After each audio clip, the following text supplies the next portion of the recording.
online, on the TuneIn app, and on your smart speaker. Play Shock Radio. This is the sound of Salford. Shock Radio News. It's just after 7 o'clock. This is the Shock News Show with Alfie Mulcahy and Josh Bingham. Your headlines: inflation has fallen by more than expected, driving expectations that the Bank of England will cut its interest rate next month. Price rises have slowed to 1.7% for the year to September, but while the figure's good for some mortgage holders, it's also likely to mean less generous benefit rises next year. 3 people have been arrested on suspicion of murder after the death of a toddler in County Tyrone. It all happened in Donegal on Sunday.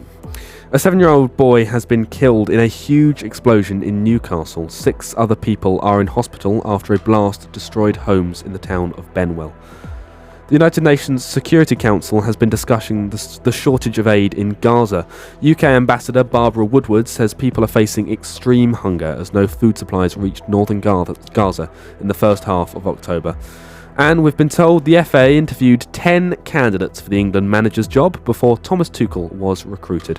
The German will start in January and has voiced aims to win the World Cup. Shock Radio weather.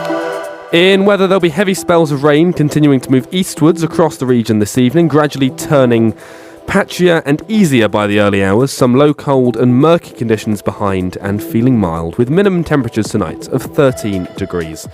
Well, you are listening to the Shock News Show on today, the 16th of October. Thank you, Jodie, Freya and Finn, for an excellent sports programme. I'm joined in the studio by Josh Bingham. Hi, Josh. Hello, Alfie. So this is your first appearance on the Shock News Show. You've read a bulletin for us before. How does it feel to be here? Yeah, brilliant. It's a great opportunity to get to talk about the news because that basically makes the world go round. You know, it is the most important of all. So looking forward to discussing some interesting topics today with you. And we are starting today with Northern Rail, who've decided to scrap railcard fare prosecutions, rather. So this was all kind of blown open at the start of last week by a guy called Jack Fifield from the Bolton News. He'd interviewed several people who'd been caught out by the slightly finicky terms and conditions of Network and 16 to 25 rail cards. So on some of them, if you travelled before 10 o'clock in the morning using the rail card, the ticket wasn't valid, and loads of people have been fined for it, and they've been prosecuting people on a private basis. But they've decided to withdraw all live prosecutions against passengers for using railcard discounts for on-peak services where the original price was below £12. Have you heard much about this, Josh? Well, yes, Sam Williamson comes to mind, really. This happened earlier this week. He was facing prosecution for paying £1.90 less than he should have. I think a lot of people have been struggling to really understand the terms and conditions, and there's been lots of cases coming in now, and Northern have been reviewing up to 25 cases since 2020. Yeah, and I suppose it's a similar situation in the sense of private prosecutions to the post office, where it's a big public body. Northern is currently owned by the taxpayer, who for the last 80, 90 years have had the ability to privately prosecute individuals without having to go through the regularly legal system that other companies would have to. And some cynics would say that Northern have put these restrictions on rail cards just so they can eke out a little bit more money from their customers on the struggling network. Well, I think public transport has been really struggling for funds for quite a few years now, especially since it, of course, got privatised many years ago. It's not really managed to economically gain as much as I think it previously did, and there has been a lot of allegations, as you say, of potentially them trying to eke out a little bit extra for the budget, but ultimately this has faced a lot of outcry, and it's been happening for many years now. But I think the sheer onslaught of cases that has come up recently, it's really drawn to attention, particularly in the Northwest with Northern Rail, what really is going on with the train services, and I imagine this will spread across the nation. Yeah, and it was all blown open by, the first kind of case to go big was this woman in Cheshire who got fined over £400 for failure to pay £1.90. So that's sort of the scale of what we're looking at with this. People are being fined hundreds of pounds for the sake of what is effectively pennies. I think that's the key issue, really, because we're in a society at the moment where the past few years we've been experiencing a major hangover from the COVID pandemic. There's interest rates are really high, even though they may be gradually reducing right now. People are still struggling to live every day, and they can't afford to really take £400 out of their budget to pay a fine. And considering the minute costs that we're really dealing with in these discrepancies, a lot of people are beginning to get quite frustrated, I imagine, of the sheer amount of fines. And I guess you can understand from a perspective, Northern Rail and many other train services trying to make sure that this isn't happening often, but in a society where we're in right now and the economy, it has to be brought into question. Well, quite. And we've got this big cost of living crisis at the minute. Inflation will not be rising within the next few months. It's fallen. Interest rates have been cut, but people won't really be seeing that benefit for a little while yet. And that sort of ties into the winter fuel payment, which has been removed en masse for pensioners. It's now a means-tested benefit. But the Prime Minister today has refused to rule out raising national insurance for employers. So we are seeing fewer direct benefits and a raise in national insurance for employers. Now, it's not as stark as it looks because pensioners, the pension credit on the whole has increased. But the manifesto promised not to raise national insurance for working people, but we're seeing that sort of creep in now. What are your kind of thoughts on that? Well, I think it's a classic example, really, of a manifesto not being able to come into reality straight away. We have to appreciate the fact that Labour have just come into government not very long ago, since about May time-ish. And the reality is Labour won't have had the full information on what things are happening in Downing Street until they arrive there. So I believe that potentially Labour might work to that in the future. I think they're trying to pace themselves at the moment and try and take it by little steps. They haven't been in government for 13 years now. It's expected there are going to be some teething issues. So I think it's a matter of, while the public might be disappointed at the moment, I think we've got to wait it out and see what could happen potentially in the future.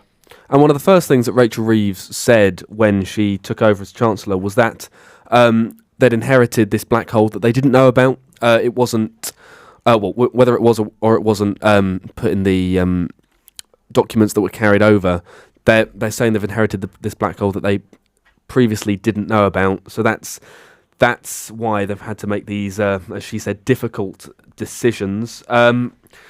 National insurance is the UK's second largest tax. It raises about 170 billion a year. And employers currently pay 13.8% on the earnings of staff. And I suppose the get-out clause for Labour is that this is a national insurance rise for people for employers rather than employees. But this is affecting even small businesses. Well, I think it's not all doom and gloom necessarily. If we look at the inflation rates, they have dropped to 1.7% in the last year. Even though the target was 1.9%, there has been gradual improvements. But as you say, are the public really going to experience that immediately, or is it going to be more of a gradual process? Yeah, and we heard at the top of the hour that kind of driven by cheaper fuel, inflation has fallen. Sky's Paul Kelso has this to say. That, the markets think, will give the Bank of England almost no excuse not to cut rates at its next meeting in November. That's now a 90% chance, the markets put it, that there'll be at least a 0.25 percentage point cut. So that means it is good news for mortgage holders, but there are loads of people in this country that are renting. There is a bit of a housing crisis at the minute. People are struggling to get on that property ladder. Yes, absolutely. The housing situation has been a problem for years, I believe, and it's definitely been insinuated in recent times, but it's a good step forward, ultimately, for the British people, but I believe the general consensus is it's going to take a while for... there's a lot more that needs to be done, because I think inflation is still relatively quite high, much higher than what we saw in 2019 and before that. But the cheaper fuel really has driven this down, and hopefully we'll be able to see it gradually go down as the years go on. Another thing that's been in the news over the last few weeks is the case of assisted dying. It's been going through several readings in Parliament, and if it were to be passed, it would give terminally ill people in England and Wales the right to end their life. It was introduced to Parliament today. There's a separate bill currently being discussed in Scotland, and Labour MP Kim Leadbeater had this to say. This is about terminally ill people. It's not about people who are going to get better. And the way that it's been framed, and I think this is really important, is it's not actually about ending life, it's about shortening death.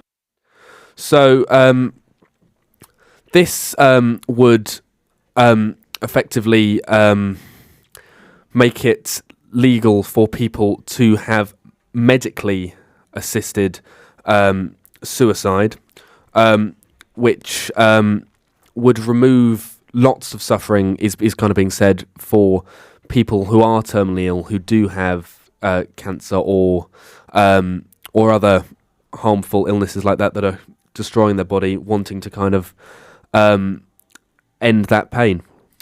Yes, this has been an issue that I don't think really has gained media attention in quite a long time, to be honest. We see other countries allow it. I mean, Sweden really comes to mind as an example, particularly Central European, Nordic nations, and it's really, for the first time in quite a long time, it's coming into the centre in Parliament.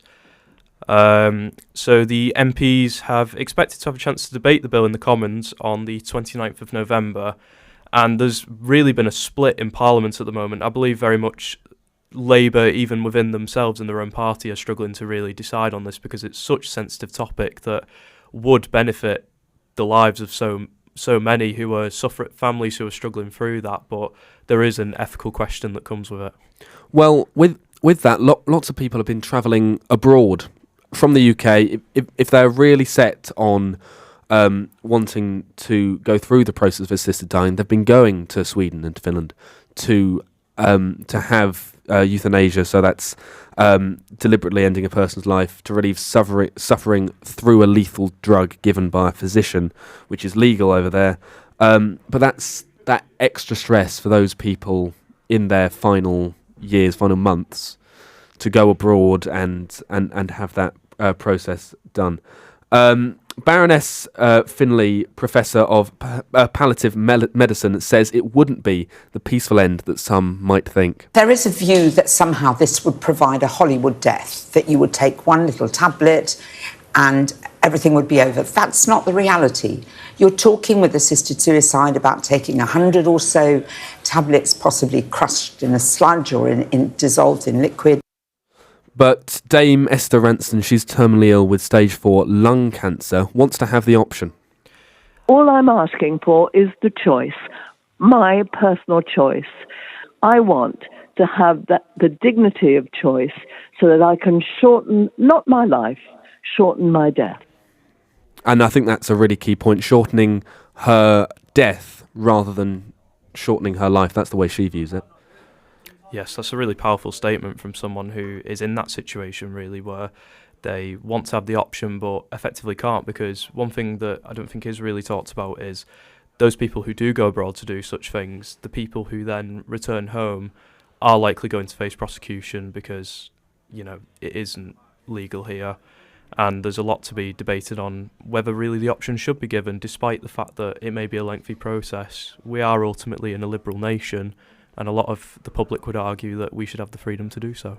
Well, members of Parliament will have the chance to debate this bill in the House of Commons on the 29th of November.